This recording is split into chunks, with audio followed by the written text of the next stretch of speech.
नमस्कार दोस्तों, मैं आर के पांडे फिर से नए वीडियो लेकर आपके बीच हाजिर हूँ। आज का टॉपिक्स लेकर के आया हूँ रोगों का टेस्ट। किस बीमारी में, कौन से डिजीज में कौन सा टेस्ट किया जाता है। हम लोगों ने अनेक टेस्टों का नाम सुना है। टेस्ट का नाम सुना है एमनियोसेंटेटिस, टेस्ट का नाम सुना है एलएफटी, टेस्ट का नाम सुना है सीबीसी, टेस्ट का नाम सुना है आरपीटी। तो अनेक टेस्ट हैं। हर टेस्ट अलग अलग बीमारियों के लिए होता है, अलग अलग अंगों का जांच के लिए होता है। आखिर अंग में कौन सी प्रॉब्लम होगी, कौन सी बीमारी होगी, तो कौन सा टेस्ट किया जाएगा, इस हर एक टेस्ट पर आज हम आपके बीच चर्चा करने आए हैं। तो इस वीडियो में लास्ट तक बने रहिएगा, और ताकि आपको हर बीमारी का टेस्ट की जानकारी अच्छे से प्राप्त हो सके। कोई बीमारी छूट गया अगर होगा तो आप कमेंट करके ज़रूर बताइएगा, ताकि मैं उस टेस्ट के बारे में आपको बता दूँ। तो चलिए शुरू करते हैं। और इस वीडियो को जहाँ से भी देख रहे हैं तो कमेंट जरूर करिएगा, और फेसबुक पेज से देख रहे हैं तो आप फेसबुक पेज को शेयर करिएगा, फॉलो करिएगा। अगर यूट्यूब चैनल से देख रहे हैं तो सब्सक्राइब जरूर करिएगा।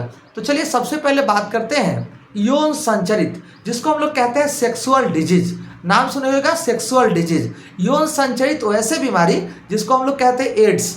एड्स यौन संचरित रोग होता है। उसके बाद बात करते हैं सिफिलिस, उसके बाद बात करते हैं हर्पिस, उसके बाद करते हैं गोनेरिया, सिफिलिस। अनेक ऐसे रोग हैं जो यौन संचरित होता है, जो सेक्सुअल डिजीज होते हैं। तो सेक्सुअल डिजीज को पता करने के लिए पीसीआर टेस्ट किया जाता है। दोस्तों, सेक्सुअल डिजीज को पता करने के लिए पीसीआर टेस्ट होता है, एलिसा टेस्ट होता है, डीएनए संकरण टेस्ट होता है ना, ब्लड टेस्ट होते हैं, और कई टेस्टों को करके ये पता लगा ली जाती है कि यौन संचरित बीमारी रोगी में है या नहीं। तो ये टॉपिक्स था यौन संचरित रोग। अब बात करते हैं दूसरा बीमारी की बात करेंगे। वो दूसरा बीमारी है टाइफाइड। अगर किसी व्यक्ति को टाइफाइड हो जाता है तो टाइफाइड होता है साल्मोनेला नामक टाइफी बैक्टीरिया से, और ये अगर किसी में अगर हो गया होगा तो इसकी जो परीक्षण होती है, ये परीक्षण किया जाता है बिंडाल टेस्ट से। तो दोस्तों, अगर किसी भी व्यक्ति को अगर टाइफाइड है तो उसके लिए बिंडाल टेस्ट कराया जाता है। अब बात करते हैं किसी व्यक्ति को अगर कैंसर हो गया है तो कैंसर के लिए अलग अलग प्रकार के टेस्ट होता है। सबसे पहले बात करते हैं बायोप्सी टेस्ट। बायोप्सी टेस्ट जो होता है वो कैंसर के लिए किया जाता है। उसके बाद बात करते हैं एमआरआई स्कैन। एमआरआई स्कैन जो होता है ये भी कैंसर के लिए किया जाता है। उसके बाद बात करते हैं सीटी स्कैन। सीटी स्कैन जो होता है ये भी कैंसर के लिए होता है। उसके बाद अगर किसी को बोन में कैंसर है तो उसके लिए एक्सरे द्वारा भी पता की जाती है। उसके बाद बात करते हैं पैपलव स्कैन। बहुत सारे ऐसे टेस्ट हैं जिस टेस्ट का प्रयोग जो है वो कैंसर में किया जाता है।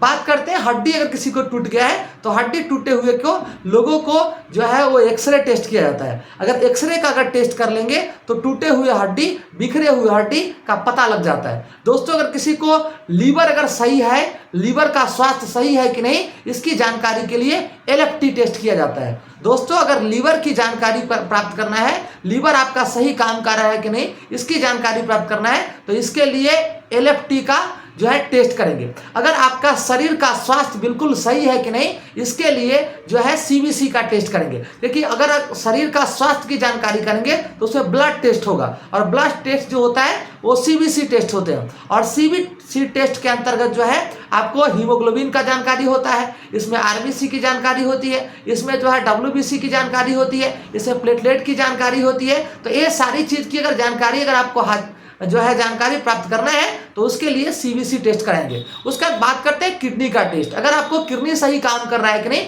उसके लिए अगर आप टेस्ट कराना चाहते हैं तो उसके लिए केएफटी होता है। केएफटी अगर टेस्ट करेंगे या फिर आरएफटी, केएफटी या फिर आरएफटी अगर टेस्ट होता है तो आप समझ सकते हैं उसके द्वारा कि आपका किडनी सही से काम कर रहा है कि नहीं, आपका किडनी सही है कि नहीं। अगर बात करते हैं हृदय की सही जानकारी लेना है तो आपको उसके लिए आपको ईसीजी टेस्ट करना पड़ेगा। अगर ईसीजी टेस्ट करेंगे तो हृदय की जानकारी प्राप्त हो जाएगा कि हृदय जो है, हार्ट जो है वो सही से काम कर रहा है कि नहीं। उसके बाद बात करते हैं फेफड़ा।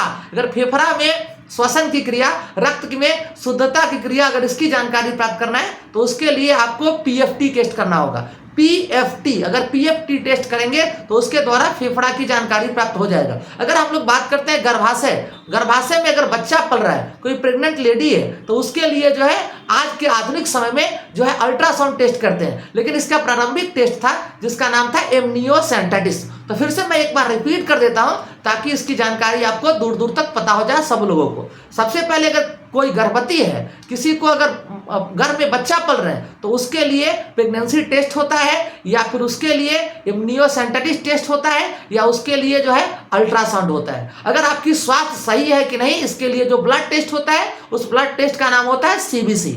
उसका अगर फेफड़ा का टेस्ट करना है तो उसके लिए पीएफटी का टेस्ट करना होगा। अगर हृदय आपका सही से काम कर रहा है कि नहीं, इसके लिए आपको ईसीजी का टेस्ट करना होगा। अगर किडनी सही से काम कर रहा है कि नहीं, किडनी आपका स्वास्थ्य है कि नहीं, तो इसकी जानकारी के लिए आपको केएफटी या फिर आरएफटी की जानकारी प्राप्त करना होगा, या इसकी जांच करनी होगी। उसका लीवर की अगर परीक्षण करना है, लीवर की जांच करना है कि लीवर सही से काम कर रहा है कि नहीं, तो उसके लिए एलएफटी का टेस्ट करना होगा। अगर किसी का हड्डी टूट गया है तो उसके लिए एक्सरे करना पड़ेगा। अगर किसी को कैंसर हो गया है तो उसके लिए बायोप्सी टेस्ट कराना होगा, उसके लिए एमआरआई स्कैन कराना होगा, इसके लिए सीटी स्कैन कराना होगा, इसके लिए एक्सरे कराना होगा। अगर किसी को चेस्ट कैंसर है उसके लिए मैमोग्राफी टेस्ट होता है। दोस्तों, किसी को अगर चेस्ट कैंसर है तो उसके लिए मेमोग्राफी होता है, या किसी को गर्भाशय या सर्विक्स नली में अगर कैंसर हो गया है, इसको जो है पैप सेमियर टेस्ट कहते हैं, तो पैप सेमियर टेस्ट कराना होता है। अगर किसी को टीबी हो गया है तो टीबी के लिए एक्सरे टेस्ट होता है,